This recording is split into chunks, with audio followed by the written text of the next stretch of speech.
A-level students, I hate to be the one to break this to you, but did you know a good 25% of you are going to fail your exam? The reason is because yearly, the distribution of A star to U grade is approximately normal, and it looks like this. As you can see, you've got about 25% of you failing. But do not worry, I'm going to tell you exactly what you need to do to ensure you're not in that tail. First things first, understand that if you're still here, you're unlikely to be in that tail, because you clearly care. If you really care, make sure you save this video. I'm telling you exactly what you need to do to get good grades. Understand that A-levels are not like GCSE. You can't just lock in an exam season and be fine. There's so much content, and the content is difficult. You need to stay on top of things. Whether you start staying on top of things now, or whether you started at the start of year 12, there should be nothing that you don't understand. Because for the majority of A-level, especially STEM, you form this foundation of knowledge you continuously build upon. So like maths, if you don't understand what's happening in first, you're definitely not going to get second year. But as well as this, you need to be incorporating spaced repetition throughout your A-level. So this is continuously reviewing content you're not covering in the class, because there's so much of it. And if you don't do it, you're going to fall victim to the Ebbinghaus forgetting curve.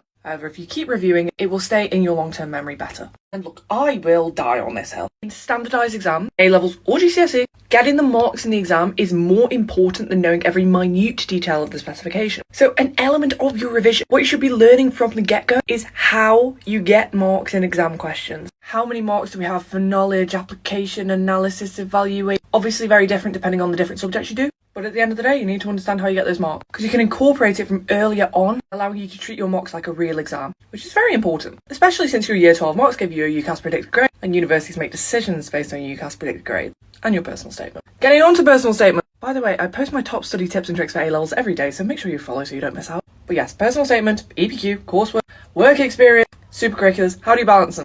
You need time management skills. Imagine A-levels is like training for uni with time management. You basically need to plan your day so you can fit everything in. So if you're just flailing around and don't really know what's going on, you're going to run out of time. Have an organisational system. I don't know, use Notion. I use Todoist. So literally I remember I need to do something and it goes straight on Todoist. It's just like a 5-second thing I put in my phone.